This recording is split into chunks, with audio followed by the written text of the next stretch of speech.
Kyle naturally is standing up for Amanda. It's saying the women pressured Amanda to have an opinion, but now they don't like her opinion, etc. The main thing here is, of course, Kyle is standing up for Amanda because Amanda essentially took Kyle's side and Kyle is grooming her latest soldier. Mm-hmm. When you agree with Kyle, throughout the series, especially this thing with Dorit, it's been, I think, the root of her issues with Dorit. You have to be on her side. You're allowed to have an opinion as long as it's hers. Imagine if people made remarks about her divorce with Mauricio. You can't talk about it. How dare you? You weren't allowed to speak Morgan's name. But it's cool that Amanda, who they've known for 2 seconds, can come in here issuing like divorce advice and judging people's marriages. We gonna stir it up and do things our way. So if you wanna move, get out of our way. Hey. Well, hello, everybody. How are y'all this week? I was about to answer for them. It's like scrumptious, delightful. Those are all beautiful, yummy words. Just like me. Just like this podcast. Exactly. Oh my gosh. We love this podcast.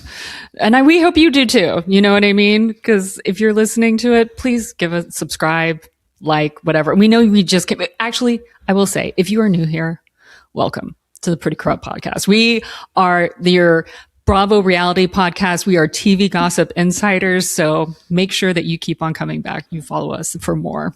Oh, speaking of insiders, I have one for you guys. Jesus Christ, you always have one for us. So go for it. This is a fresh story from one of my fun outings. This week? Yeah, when Valley Cinderella goes to the ball at the Beverly Hills Hotel. So, I was having a lunch meeting at the Polo Lounge, as I do occasionally. Mm-hmm. What a scene, and I have Bravo for you. Okay, so I'm walking in. Dorothy Wang of Real Housewives. I'm sorry, Rich Kids of Beverly Hills. Yes. And I was an early fan of hers. I was even in the background of the first episode of Rich Kids. Actually, I didn't know that. I don't think I knew that. Oh, really? Yeah. All these At years. the blood drive, they did a charity event, and I'm in the background. Giving blood so you could be on television. You are a vampire. Proof, Rich Kids of Beverly Hills, you didn't have to be rich and you didn't have to be from Beverly Hills. This was so I saw her and I wanted to say hi. And then I literally almost turned to her, and we know people in common, but I don't know her. I don't. So, and this was a meeting, so I don't want to fan out. I don't want to embarrass myself in front of others. I almost was like, oh, hey. Oh, and it's like, oh, wait, I don't know her. So anyways, moving on. So there's that. Then I go in, and I was at a table. It was a meeting with some prominent people and stuff, super rich, whatever. And across from us at the bar was Kelly Dodd. Kelly Dodd. Oh my God. It sent me into a panic.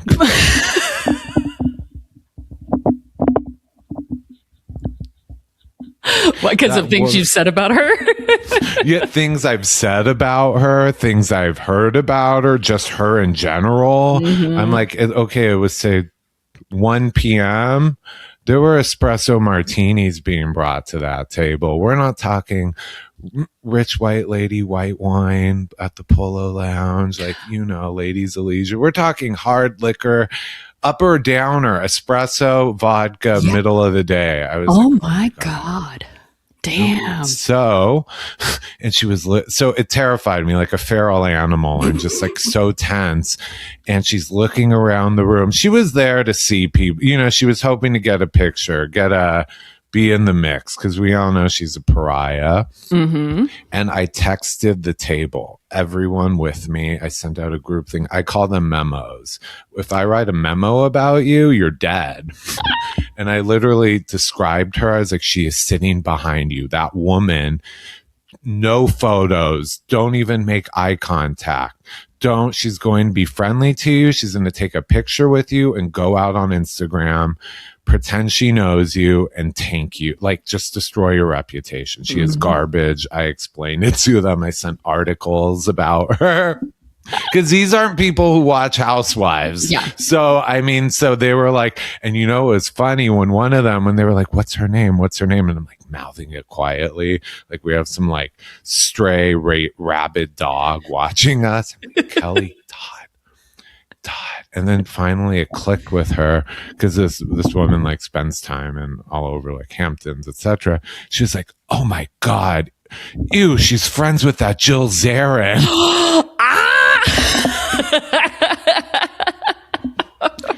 And so yeah, I kept her, like I literally like kind of stared her down. She was looking at our table. These were people she would want to be friends with. They're like real deal. And she just took her martinis and left. No one would touch her there. Like no one was friendly to her she was just off in a bad table off by the bar, like looking for friends. You know, to quote Dave Chappelle, you hate to see it, and then again, you love to see it. Yeah. I was probably her number one hater in the whole building. I was like issuing emergency contacts, stay away. Well, probably you and the bartender she stiffed on a tip. Oh, yeah, for sure. And it gets even better, though, because all this suddenly became meaningless. Yes, I'm with a super glitzy, amazing, fancy person. Dorothy Wang, another billionaire, is there. Then, of course, you know, yeah, Kelly Dodd. But all this like reality TV, all this stuff suddenly became meaningless because out of the corner of my eye, she walked in. Who? Holy crap. Doesn't matter how many billionaires were in the room because none were as billionaire-ish as Lauren Sanchez Bezos. Mrs. Jeff Bezos, Tacky O herself.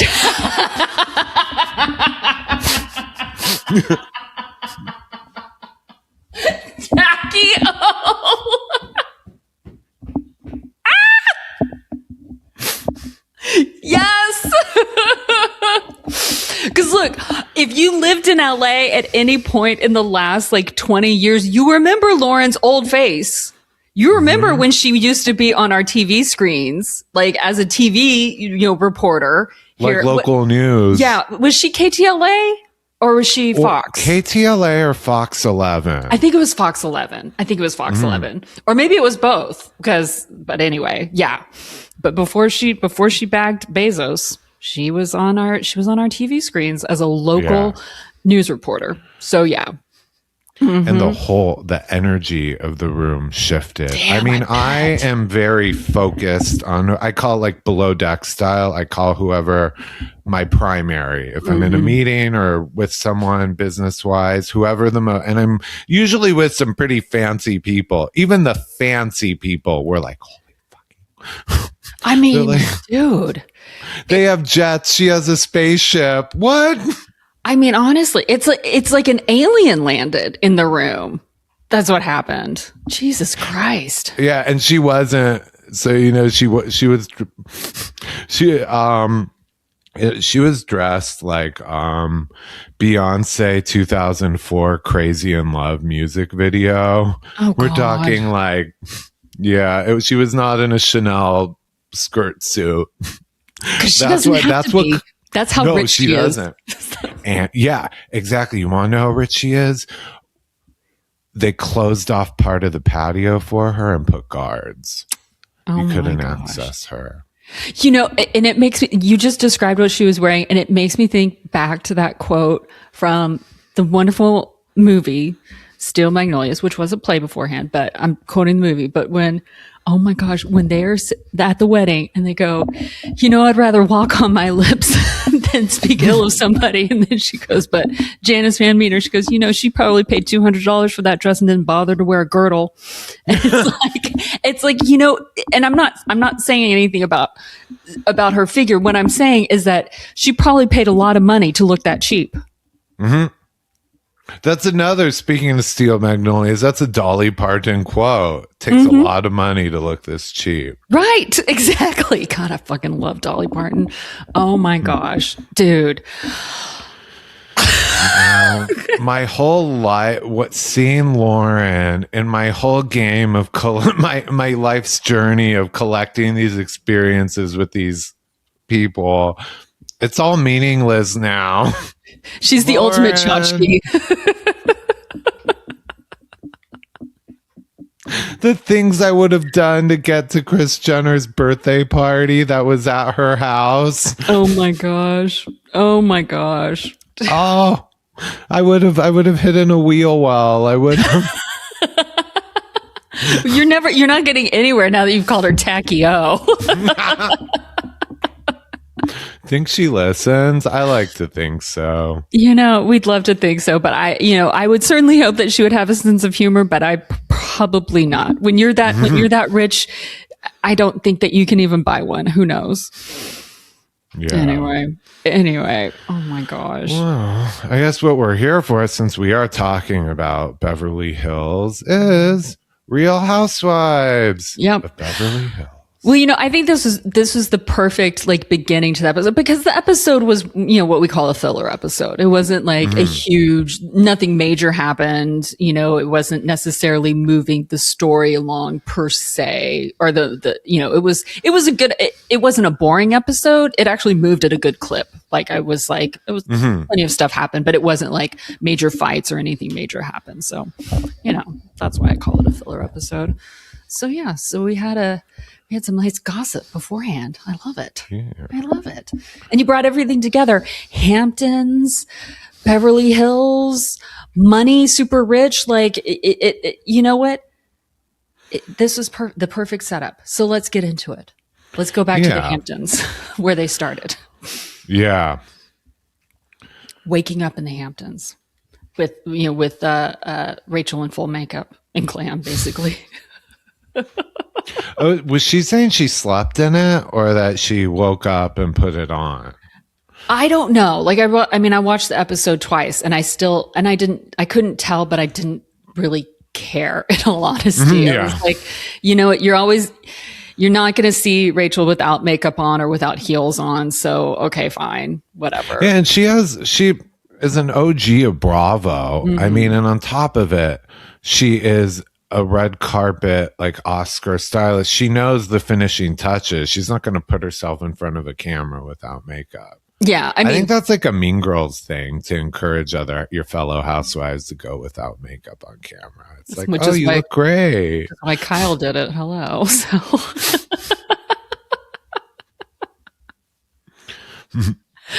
Although, I do enjoy it when the housewives do not have makeup on, and you can kind of see, Erica does that occasionally, but a lot of times she kind of hides it. Like when she was on the FaceTime with Kyle. Lisa Rinna used to do it quite a bit. She would go without makeup, and Dorit will do it. She did it. She showed us a little bit that morning, and Kyle will do it a little bit. But you can tell she still has something on, or she'll have glasses on or something like that. Although I get it though. You get to a certain age, and you're just kind of you don't want to put on a full face of makeup, but you can't go without something. Maybe. Yeah. But anyway, so whatever. But Rachel Zoe's gonna Zoe. She's gonna Zoe. So just Zoe it. I loved it when Kyle was like, "I'm gonna get dressed for a run," and Rachel's like, "You know what? I'm not gonna do. Go for a run." We all know what Rachel Zoe's diet is through the years, when she was a paparazzi fixture. I think of her as the elder Olsen twin. Yes. Same build, same kind of style, the boho chic, and everything is a cigarette and Starbucks. We all know Rachel isn't that thin from Pilates. No, exactly. At least fashion. At least she does not, try to lie and say that she exercises all that weight off. She doesn't do that. She's New York in that way. She's very New York in that way. I also like her style in the sense of she's very into caftans and flowy things, and I'm like, yes, girl. you're so thin, you don't need to be wearing that. But at the same time, if you're going to say that anybody should be wearing that, like, let's wear caftans, I'm all for it. Like, give me some flowy shit, please. Please, please, please. So yeah, absolutely. Absolutely. Anyway. They, what else? They cut, this is weird because so they cut back to Amanda. In Bel Air, LA. And something I'd been thinking about was about Amanda, what I think bugs a lot of women and bugs us too, is a lot of what she says, it's like exposition. Yes. It feels very forced, and that's why it's like, and then over there next to my Chanel purse is my 7th bedroom. She's like forcing these explanations to name drop, and I have to write 100 emails because I'm so busy. I'm a big businesswoman. Excuse me while I business, like that. I mean, that's what like Sutton was kind of saying when she was going, because they intercut Amanda and her husband, Eddie, talking with Bose and Sutton going for their walk. And that's what Sutton was kind of saying, like, why do you have to like tell us about all the bedrooms and bathrooms that you've remodeled? Like, we don't care about that. But like you're saying, it's like this exposition of like, oh, you're taking the kids, you know, you're taking the big kids camping and I'm taking the little ones down to Newport this weekend. Like, that's very like the first couple of seasons of Housewives. Like, yeah, we don't have to do that anymore. She's not like, it's not like her story's not like vibing with the others. Like, because of that, you feel like everything is this like set up, and she has talking points she wants to get across to promote herself. I caught that with when they were like, yeah, she has to like make up for, yeah. This is when I think that maybe Amanda is telling the truth in that she didn't watch the show, just watched a couple of episodes, because I'm like, how can you not understand how this thing works? So maybe she just read like some chat GPT synopses of it, of like how these people, like whatever. Do you know what I mean? Or maybe she just does, because she thinks that she's going to reinvent the wheel here. She doesn't realize that she is just a spoke in the wheel. Yeah.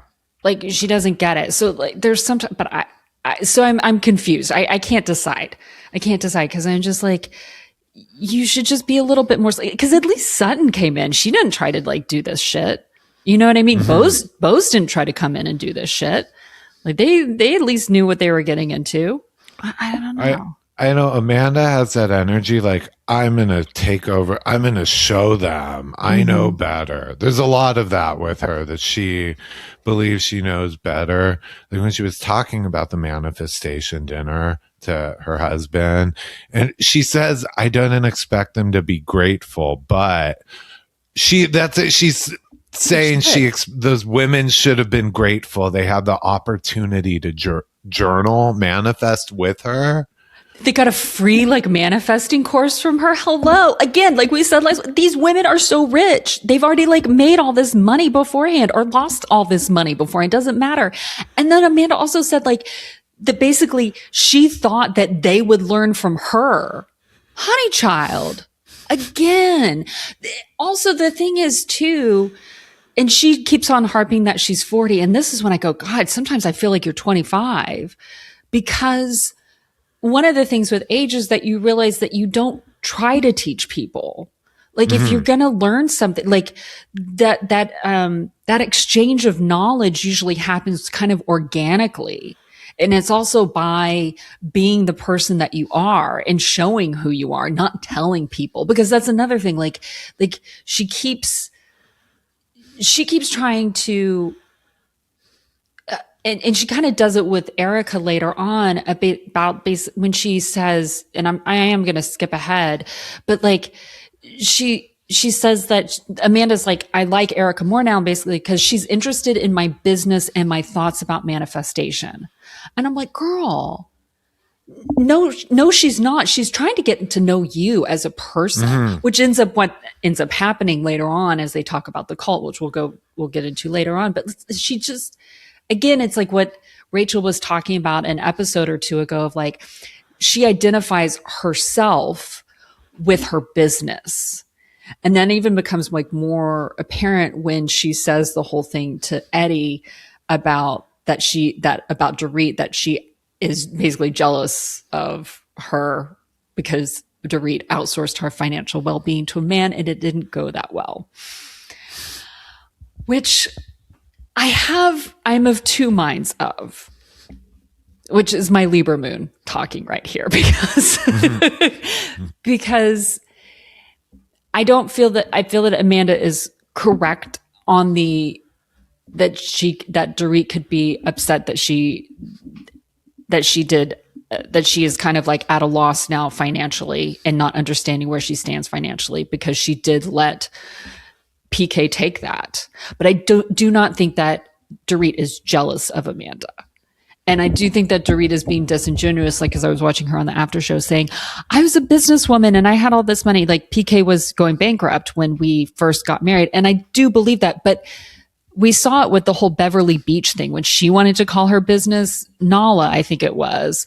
And he made her change it. And he did all this stuff. Like, she did give that up. But I do think there's so many undertones of like what women are told to do in a marriage. Of like, give up your name, give up your money, give up your financial. So Amanda's talking from a place of privilege in some ways, that she has found a partner who doesn't make her do that, who isn't insisting on these very patriarchal things. And we can see how controlling that PK is with a lot of the stuff that he is trying to put her through when it comes to this divorce. Yeah. I wonder how Amanda and Eddie's marriage will fare. Well, they're not married yet, right? They're engaged. They're like long-term engaged with kids. Yeah, they're engaged. Although she's wearing like another ring in the after show stuff, so I don't know if they got married in between. I'm not sure. I'm just calling him her husband because it's just easier. And no. It's just because I'm just thinking, the Housewives curse. You have her coming in very strong, trying to portray a very strong family unit, which usually is like you're setting yourself up for embarrassment. So, and we could take bets. You guys can DM us how many, if she gets another season, but how many before that headline hits? Yeah. She manifested representation from Laura Wasser. Yeah. Put that in the comments. How many years do you give Amanda and Eddie? So what is your over under on them? Yeah. So we'll see, but we got another Eddie. So there we go. As a partner. But, also one other thing, because Eddie talks about, he kind of seems to be, at least the way that they've edited it, seems to be, I can't find the right words, but maybe like sticking up for Dorit and saying that when he was going through his divorce, that he didn't really want to hear other people's opinions about his breakup.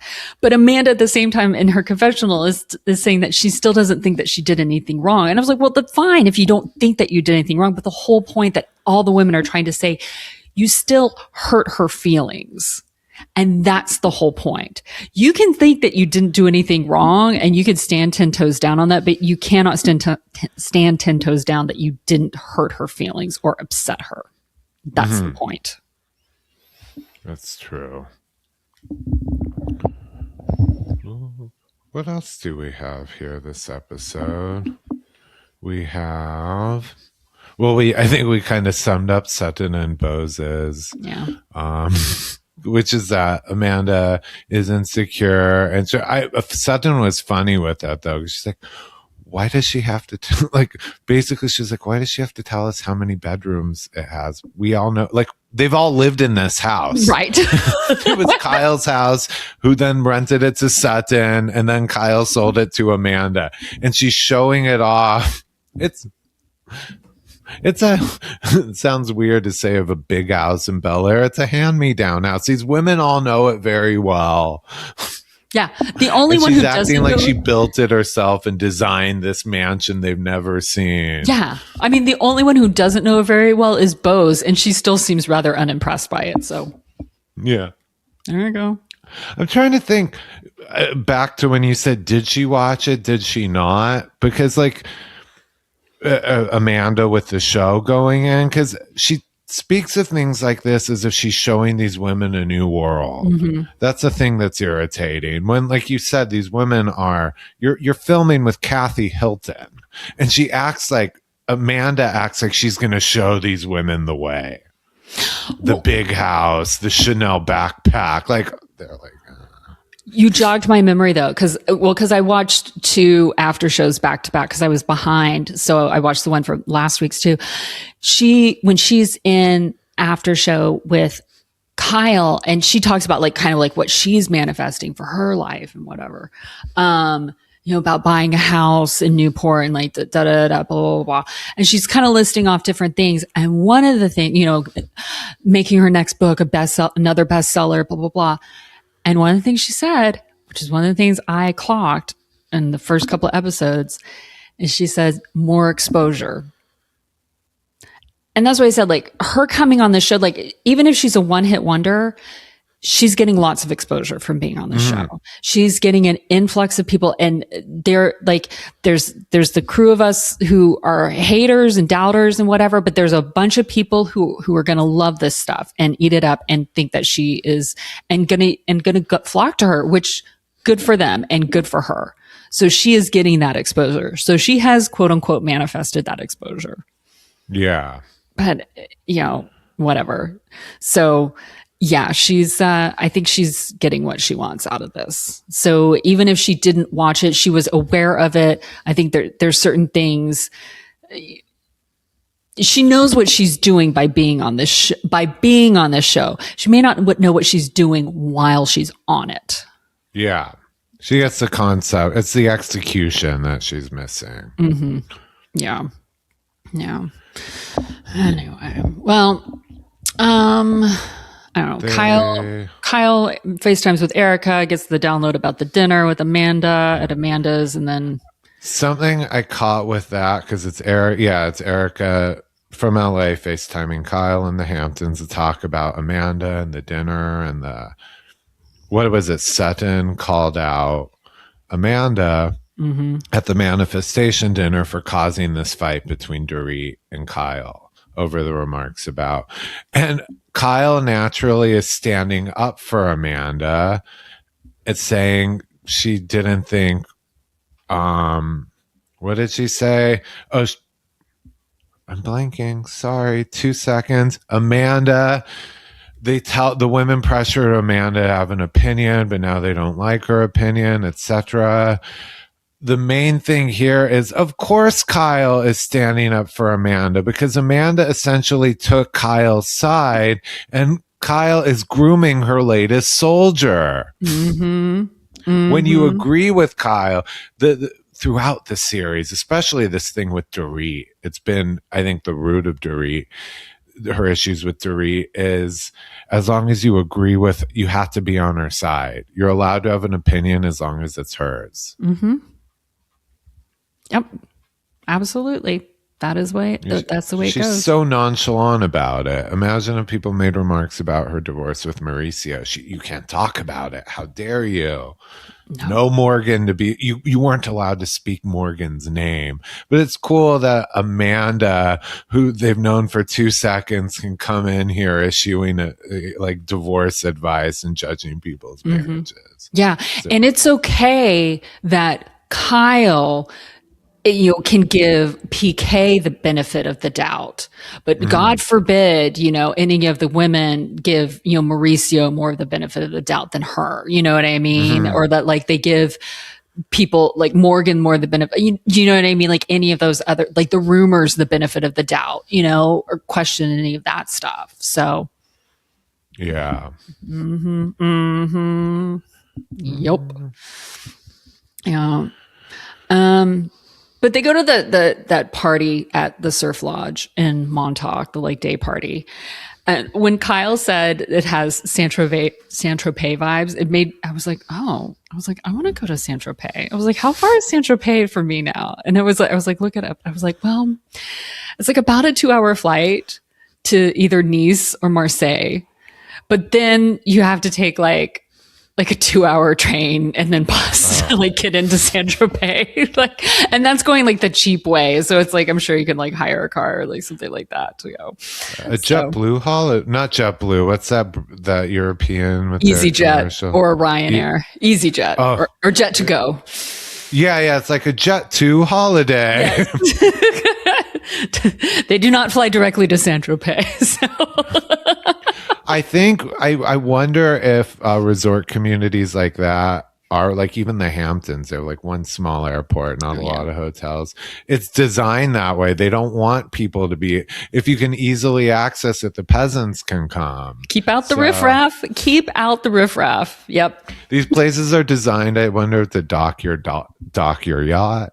That's exactly what it is. Helicopter. Yeah. I mean, just like Monaco, just like Cannes, like it's like, yeah, like that's because the closest airports are Marseille and Nice, and you still have to drive through, mountains basically to get to these places. So yeah, basically got to double down on those efforts with Lauren Sanchez. Yeah, I mean, I need to find their yacht here in the Mediterranean. Here, I'm gonna try to get tickets to the Monaco F1 and like make some new friends. Hello. Hashtag yachting.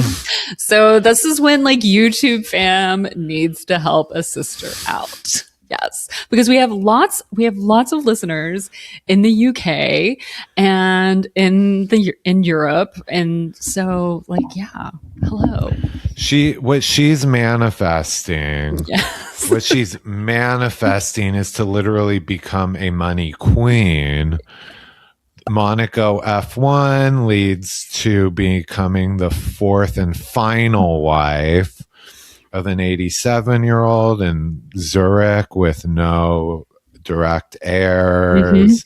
Let's light our abundance candles. Yeah, let me go get mine. I've got one. I have one from House of Intuition. I was able to make a kit over here, and I haven't lit it yet because we're in eclipse season. I was like, we can't manifest during the eclipse season, so no, I have to wait till afterwards. Anyway, okay, let's move on. So Surf Lodge, it's funny they went there. I only know that it's in Montauk. I only know it because it's made fun of a lot. Yes. And it's in a way, she said San Tropez, but people make fun of that in the Hamptons the way they make fun of a lot of people here in LA. It's basically the word, it's douchey. It's like the private equity guys. Yeah. It's that whole scene. It's like a lot of wannabes and stuff, very Miami pool, very LA rooftop. Yeah. Anyway. Well, then they cut to like Bose having a walk and talk with her daughter about IVF. I have to hear about it. I keep being a hypocrite and saying I'm not going to talk about it, but I'm not going to talk about it. The only thing I am going to say is that I do think it was really sweet when Lael said that Bose was a really good mom. It's something to the fact that like you're a really good mom to me, and basically like you should be able to be a really good mom again. And I thought that was really sweet. That kind of made me a little teary eyed. I was like, she's such a good daughter. I was like, oh, like if I was a mom, like I'd want my daughter to like say that to me. I was like, that's really sweet. So I'm just going to give some props there. Anyway. All right, let's move on. Yeah. Erica goes to Amanda's. Okay. First of all, the door being open and Erica being like, why is your door like, that's not safe. Like even in, it's true. Like you do not leave doors unlocked or open in Los Angeles, no matter where you live. Right. Doesn't matter. And up in that thing too, because I was like, there is crime. You have robberies everywhere, especially those areas. They target them, but also up where they are too, you have like coyotes. Yep. Yeah, a lot of coyotes. I do love it when they're walking outside and Erica says, those kids, man, this place is fucked up. And I was like, amen, sister. I was like, you would never believe that this is a woman who had a child. I forget she's a mom quite often. She gives the energy of like the fun aunt. She She's really like, I don't fucking does. care about your kids. Here's a $20, kid. Go like. These are the reasons I love Erica. You know what I mean? Like there are other reasons that I don't like Erica, but these are the reasons I love Erica because, and this we'll get to in a second. The reasons we love certain housewives or we love to hate them or whatever, we love them or we still like them even after they do bad things is because we see ourselves in them. And that's the important thing. And that is actually what Erica was trying to get out of Amanda by like having this conversation with her, by giving her advice about owning things and being open and vulnerable and like asking her about the cult and like getting the download on the cult and everything.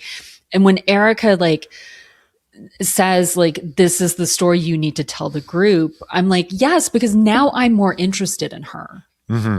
I am more interested, and it's not because of the salaciousness of the cult necessarily, but because I identify with Amanda in the fact of like, well, no, granted, I grew up going to church. My family was religious, but going to youth group was like a big thing for me in high school. And that was a form in a lot of like the Bible Belt, especially like Texas and like Oklahoma. It's a social group to be a part of. It's like, you know, so it's like, especially like if you're not very popular or maybe it is the place where the popular kids hang out is your church youth group. So it made me kind of like identify with her. Like, I totally get it. I get how she could get involved with this group, with this cult, you know, through those things. So it made sense to me. And now I identify with her. So I'm willing to give her a little bit more leeway, you know? So there we go. Yeah, when she opened up, it was the first time she seemed human. Yeah. She didn't have to, I don't mean human, like she had to cry or anything, but normal. No. Like she was telling, like, it wasn't like she made a deck of what she'll talk about today in relationship to her business, which is what Erica was trying to tell her. Like, give us something real. Yeah. Give us, yeah. Yeah, let me know that like you're not just because Erica's learned the hard way too, because Erica was trying to be the bad bitch, the rich bitch, the, you know, Erica Jane, the performer type of person. And then that all came crashing down and she realized she had to be like, and then she tried to be like stone cold. I don't give a fuck about anybody, especially the fucking, you know, victims, you know, widows and children. And then now she's realized that she can't be that person. Yeah. Doesn't get you any goodwill. Yeah, she's softened up a bit. Yeah. So, I mean, that's what crisis PR will do for you too. Just saying. I mean, I don't know. Like, one thing I had when Erica taught me something in this conversation because she was saying she didn't know anyone who had been in a cult, so she was excited to hear. And then she said, strike that. She knew someone who escaped NXIVM, which I see that name a lot. I know the documentary, etc. I'm so glad she said the name out loud because I had been trying to figure out what it meant in Roman numerals the whole time. Because it's not spelled NXIVM. It's like XIIVM. yeah. I never knew the name. I called it like that Roman numeral group or whatever. So No, yeah, it's next. Yeah, I've watched all the different documentaries about NXIVM. Yeah, I was really grateful. I literally put it in my group. I used to read it and be like, I think X means fifth. Like when they do the Super Bowl and it's like Super Bowl XV9, you know. Yeah. Yep. Yeah. Learn something new every day. Every day. Every day. Who says that reality television cannot be educational? Yeah. Just saying. Just saying. Oh my gosh. Well, I mean, okay, going back to Surf Lodge dinner but including Erica in this is so, you know, Rachel's being like, oh, I just saw this about Erica's, you know, $25 million lawsuit from Tom's bankruptcy trustees and apparently Girardi Keese's bankruptcy trustees as well. And she's like reached out to her and they're all like, we didn't know about it. it was so interesting. Kyle's like, I don't even know if she knew about it. I was like, girl, of course she knew about it. Her lawyer, like, this isn't, if it's going to trial, then of course she knew about it. Like, I was like, was that just like an off the cuff stupid thing to say? You know what I mean? Like sometimes stupid things just fly out of our mouths. You know what I mean? Yeah. And maybe that's not exactly what Kyle meant, but I was just like.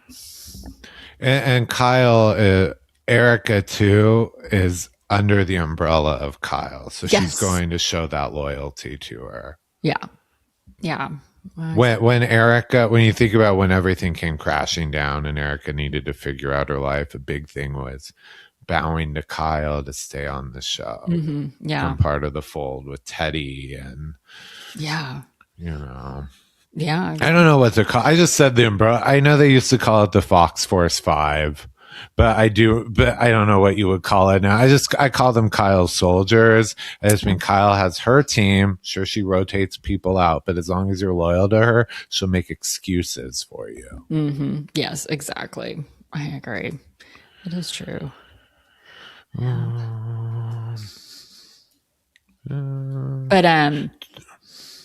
oh, go ahead.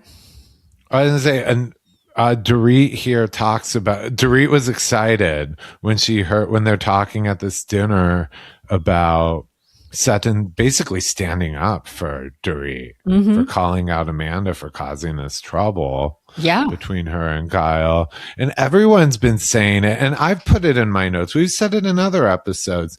Sutton does seem improved this season. She really seems clearer, normal, engaged. It's something that Bo said earlier this episode. Now, you know, Dorita said this episode too. Like they are enjoying her. Like she's changed. She's more enjoyable. All of those things. It's like, I wonder if I know they said Erica drinking. says it too later on. Yeah.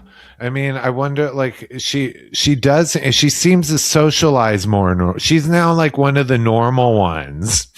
She's like a normal one. She used to be the awkward one. It made me, I wrote this down. Where did I write it? I was like, you know, I do wonder. I was like, I wonder if, she stopped, you know, dipping into her purse vodka, before or after she fired Avi. Oh, yeah.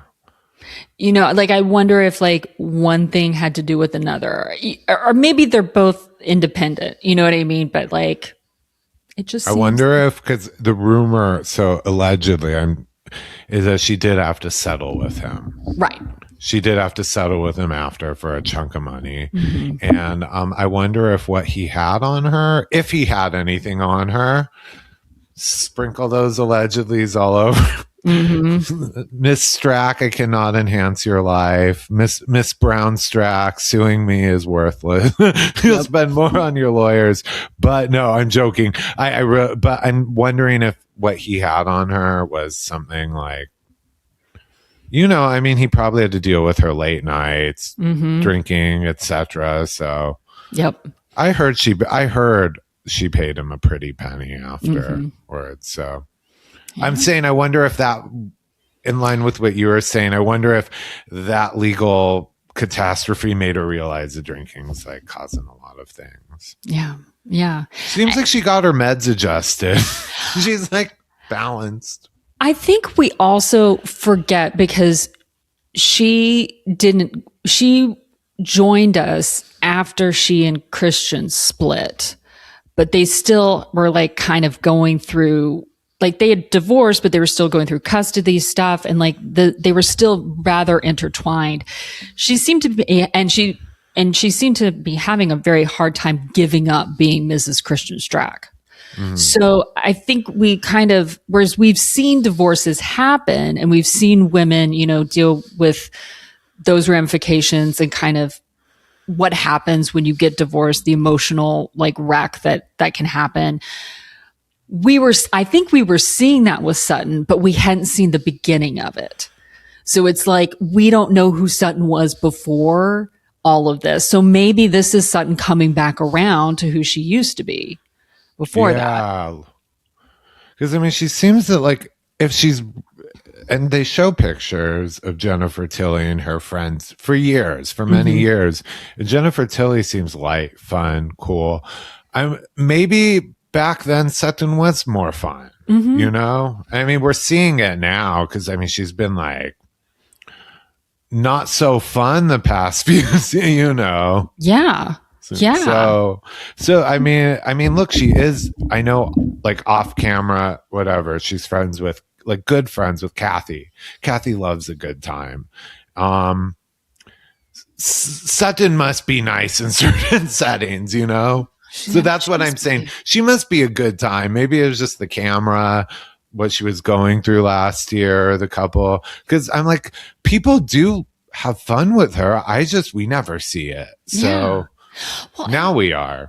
Look, and she's been on this show now for like 5 or 6 years. So that I was realizing. I was like, she's been on for quite a while. I was like, going on this show was kind of like a Camille Grammer type of thing too. Like, even though she was already divorced, it was like a way to make her own money and be her own person outside of being Mrs. Christian Strack. So, and granted, she has a failed business, meaning her store and all of that stuff. So there's these things that, like, maybe finally she's realizing, okay, figuring out who she is as a person, and not drinking helps that now. Yeah.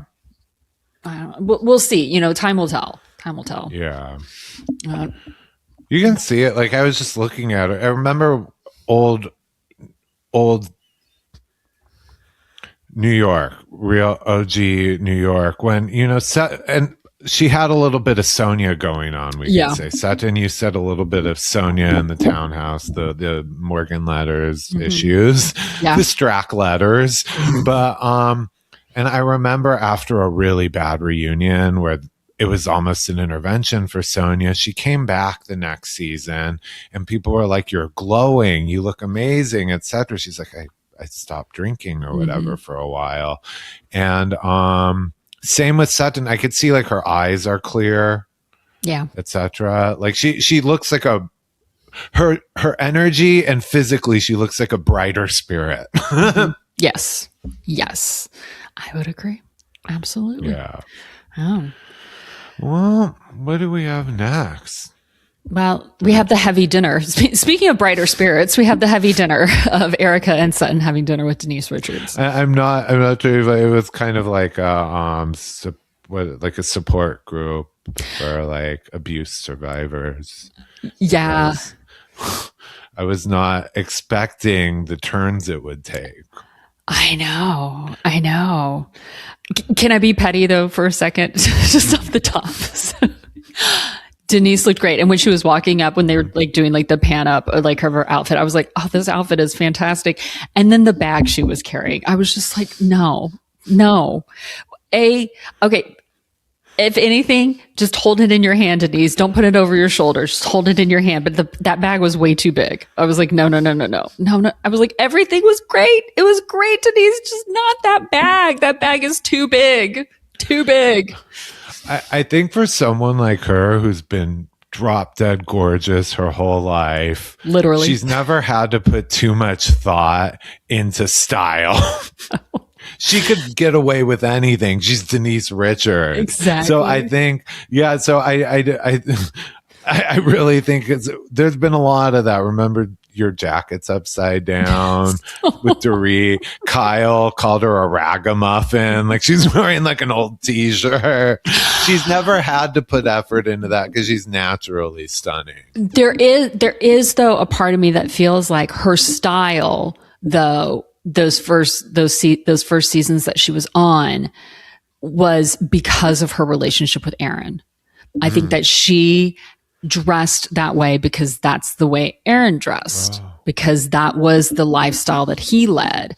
You know, I think because she has been in Hollywood long enough. I don't think she necessarily is, quote unquote, like that glamour girl who needs to be dressed up all the time, you know, and we've lived in LA long enough to know that, like, rich and famous people aren't wearing glamorous shit all the time. Right. But I do think that if she hadn't been with Aaron, when she was on those first 2 seasons that she was on the show, I think she would have probably put more effort into. I think she would have gotten a stylist. I think she would, but I think he told her no, because I think he was so controlling over her and was like, you don't need that. I know what's best for you. Da da da da. Oh, and I mean, it's same segment, but skipping a little when she talks about the abuse. And we know she talked about him grabbing her phone and stuff. And the whole thing we know from articles, etc., is he was convinced she was cheating and stuff.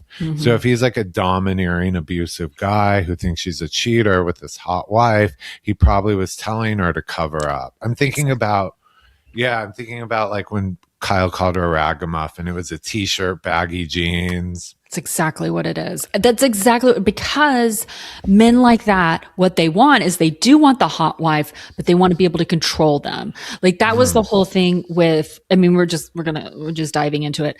Even with Erica, like when Sutton was talking, when they were talking about like how it's kind of inconceivable that either of these women would fall into abusive relationships. A lot of the times it is because you don't realize that like these men, they don't go after wallflowers because that's not fun. It's not fun to like try to control and break down a woman who already like doesn't really care or isn't this, you know, it's more fun. They like a challenge. They like a challenge and they want to break somebody down.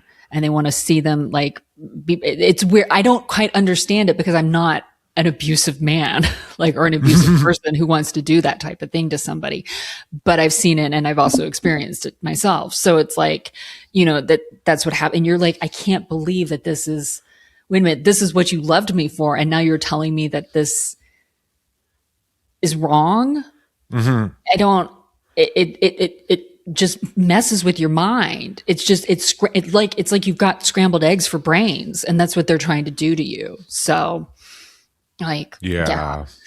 So anyway. It's probably a notch in there, but like you were saying with the like, with conquering, we'll say, a wallflower. They want to take down a Denise. They want to say they own an Erica, you know, flex their power. It's like if you're a hunter, you don't shoot a baby deer. You shoot a stag. That's what you want. You want a 5-point stag. I don't know. I'm not a hunter like that, but whatever. You want whatever pointed stag. So you don't go for like a doe or what. That's the whole point of it. So yeah, anyway, that was his study. You got Denise Richards, you got Wild Things, you got Drop Dead Gorgeous, you got a Bond girl, you got Charlie Sheen's ex-wife. Like, hello. And then you beat the shit out of her. Ew. Even Charlie didn't do that. Like, I've heard Charlie, obviously we know he's chaotic beyond belief. The hookers, the drugs, the everything. Charlie Sheen is a verb. Charlie Sheen is just a thing. But she said there, she was like, Aaron's making you look like a good guy or whatever. Like a saint. Yeah. A saint. She used the word saint. Like, hello. When you tell Charlie Sheen he's a saint compared to your most recent ex, hello. And that was always, I do feel bad now if you go back older seasons where I was always like, Denise isn't cut out to be a housewife. She was not. Objectively, she was not a good housewife when she was on. Look, no. It ended with her running away. From filming and the whole thing. But now it makes so much sense because we do know it was Aaron. That's why she was afraid to show her life. She had a lot to hide and he was trying to control her. But I wonder if now that she's free to be open, if she would be a better housewife. I mean, I think that she would, and I would like to see, but I don't think she can be very open right now. Because I could even see when they were talking how she still was in some ways protecting Aaron. Now, granted, this was being filmed shortly after they'd split up. And so there still hadn't been, I don't think for him and his parents hadn't been finally taken out of her house or the rental house that she had. There's still was a lot of fighting. I could still see her kind of living in that. Denial isn't the right word, but that protection of like, I need to protect myself. Therefore, I cannot say exactly what I want to say about him because I'm still afraid of him and what he might do to me. And also not only physically, but legally, because she's still going through all of that. But the fact that like he hit her when she was recovering from surgery, from 2 different surgeries. Like, that's that's disgusting. I mean, it's disgusting anyway. But even more, like, what a. That's like aggravated assault. Right? Like there's aggravated means special circumstances. You're hitting someone in a medical situation recovering from surgery causes permanent damage. Yeah. And they're already in a compromised physical position. So it's like, I mean, what a piece of shit. What a piece of shit. I just was like, oh my God. Can we talk a little bit about the plastic surgery since that's what they were talking about? Okay. So first of all, I want to say I did meet briefly at a party and it was Kathy Hilton's pajama party, Housewives Fest. I did meet Denise and I have to say, so this was filmed in the summer. I saw Denise in December, glowing, very good work. And I love that she's very open. She's like, I have this done, that done. I have to say, I only, just like an introduction, she looked fantastic. So A+ for that. Now, people are being way more open about facelifts now than they were even like, I think COVID changed that because so many people had facelifts during COVID. And it became. Oh, that's right. Because it was the perfect time to recover. That was the thing. Yeah. There were surgeons operating for their most special clients secretly during the lockdown, like back entrance, middle of the night, kind of. Yeah. What else did we have? Erica revealed she had a lower facelift. It was one of those things, and probably a neck lift because she said she hated her neck. So it probably was lower facelift and a neck lift at the same time. And there was part of me that was like, okay, she's finally admitting it. Like, no shit. Like, we knew that, like, it wasn't just weight loss. Like, When she was talking about not liking it before, I knew exactly what she was talking about. And it's that reunion where she's in the pink dress. Yes. I knew it too.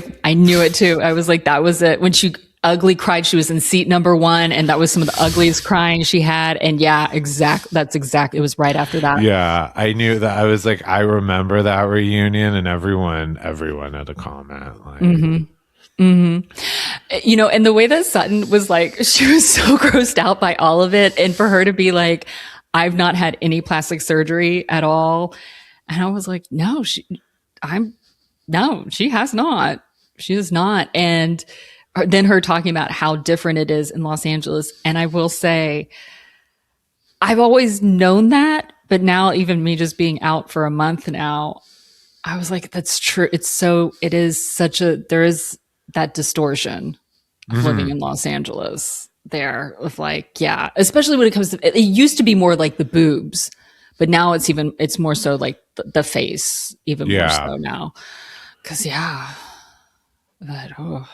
You know who's had a lower neck, the lower facelift neck thing. I don't know if she said it, but you could tell, just look at her. Kyle. Yeah, I was going to say Kyle had that, not the full. I think her and Erica, same logic. Like Erica said, I'm eventually going to have the full done, but you do that a little later maybe. The lower lift kind of without screwing with your eyes. Because you can always tell a facelift by the eyes. Just, do they say snatched? Yeah, it snatches your lower. It just, as she went. Yeah.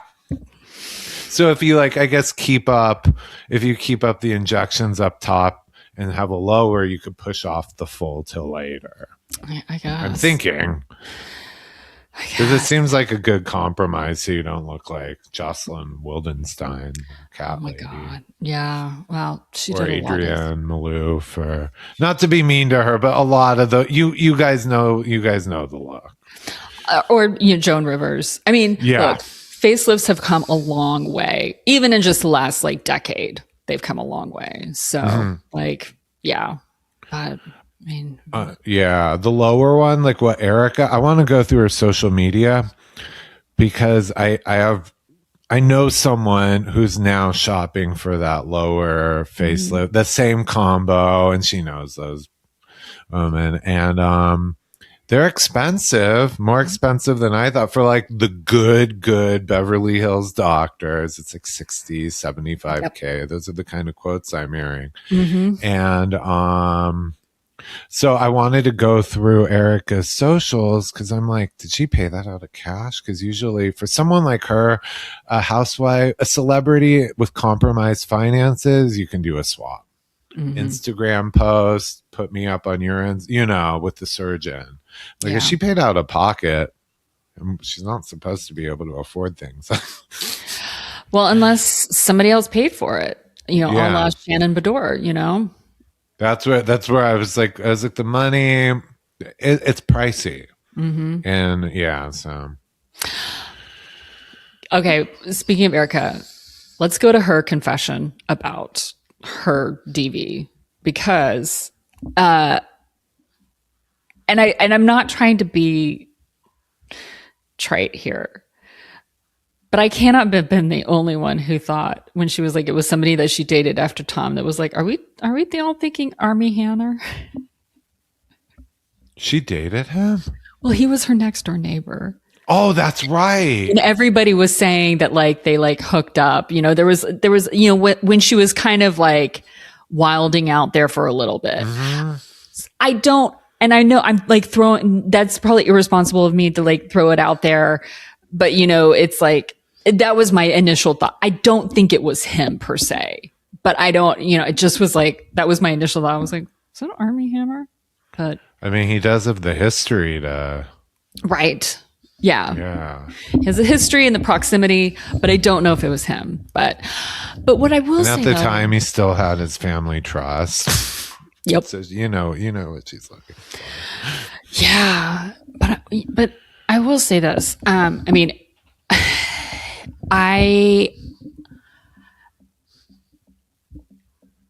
how do I put this right? Like, I feel really bad for her, and obviously we're going to get more about it because she's going to talk with Dr. Jen next week, like her therapist. Dr. Jen, I think Berman, who did like couples therapy and all that stuff, that those shows for VH1 back in the day, and she's been on Housewives for Erica. But obviously, like this is terrible. The thing is, though, is like I go, Erica needs to be single and needs to work on herself because the guy that she's dating right now, he's got DV allegations in his past. Oh. He is ex-military. He's also he's accused of lying about his military experience. Like, I don't trust the guy that she's dating now. Like, he worries me for her. If that makes sense. Like, I'm just like, oh my God, like, please don't date this guy. Like if this happened to you with another man, please don't date this guy that you're with right now. Yeah. He seems like bad news bears. Everything that I've read about him. Yeah.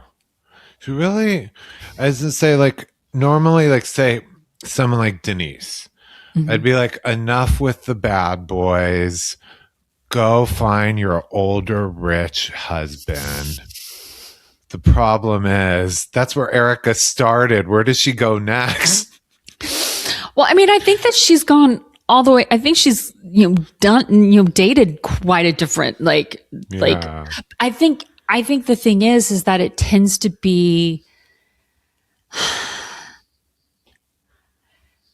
it's control issues, and it is, and I think it's, I hate the term, because I think we all have parental issues, whether they're daddy issues or mommy issues. Do you know what I mean? Because like some people are just like, oh, it's women have daddy issues. But I do think that she has daddy issues, that she's looking for men who fulfill that space or to like she's also had to be in control of so many things in her life. She's looking to give up some of that in some ways of like, please just like, but unfortunately that trust is being put in the wrong men, but it takes time to figure out which are the right men and which are the wrong men. And if you give it up too soon, and that's just one of those things that I'm not victim blaming because it's just, we've all done it as women or even as men. Time tells you it. And you have to figure out how if you're repeating patterns and how you're repeating those patterns. This is unusually deep for me, but I'm thinking you're about what you said, and it's right. She's looking for like the support of a father figure, etc. And so she had Tom Girardi, who was financially supportive, but we know he was ice cold. He was just financially supportive. So now she moved on to guys who are like physically supportive, physically protective. She was talking about this military guy and how like he could kill someone for her, but she's never had anyone who's like emotionally supportive. It's exactly it. And that, because that is the scariest thing, is to find somebody who's emotionally supportive. Like that can be very, very unfamiliar. Like, especially her who talks about she was raised to be tough, blocked off. So maybe she's afraid of being him. She has to have emotions to have them supported. Well, because also like one of the things that her and Sutton have like bonded over is that the fact that like their mothers are also very tough women, you know? So it's like, that's why I hesitate to necessarily say daddy issues, but it's like looking for a father figure, but also looking for that soft mother figure too, that emotional stability. Like we're all looking for like something that we're missing in both of our parents. Or both of our, like, except for you, because you actually have a very healthy relationship with your family, and it makes me sick. Tell that to them. They don't see it that way. I mean, I don't understand your anyway. But I said it recently. I have been told I give off your parents are still married energy. You do. And it's true. What year is it? Next month will be their 48th. Damn. Oh my gosh. See, there you go. They're almost at golden anniversary. So hello. As in be like, oh, I'm kind of like, it's be like, oh, so I'm kind of like Pandora. So, can they buy me? Finally. Oh man. Well, I mean, it kind of ends there, and then we get, I hate to end on like such a heavy note, but that's the way the episode ended. So yeah. What else is next? Well, I mean, next week we get more stuff, but whatever. It's whatever it is. But next week, I mean, if you want to hear more from us, make sure you subscribe and follow us. Yeah. Yep. I just hit subscribe and it will just drop into your phone. You don't have to worry about like finding us or anything. Yep. Of course, follow, like. Yeah. And if you're watching manifest. Manifest. And if you're watching us on YouTube, make sure you like us, share with your friends. If you're watching on an iPhone or a tablet, hype us. That you can't do it. You can't do it from your computer, and you cannot do it on the TV, but you can do it from your phone or your tablet. So that's how that works, apparently. So, but yeah, what else am I forgetting? Drop us a comment. Tell us you love us. Tell us you hate us. I mean, there's somebody last week who told us that we put you to sleep. Somebody in Australia. And I'm so happy that we could be a part of your nighttime bed routine. Sleep hygiene is important, and we're happy and proud to be a part of that in Australia. I hope you dreamed about us. Or if that was a negative comment, had nightmares. But as long as we're on your mind, that's all that matters. So. That's all we care about. Welcome to Beverly. Well, on that note, adios.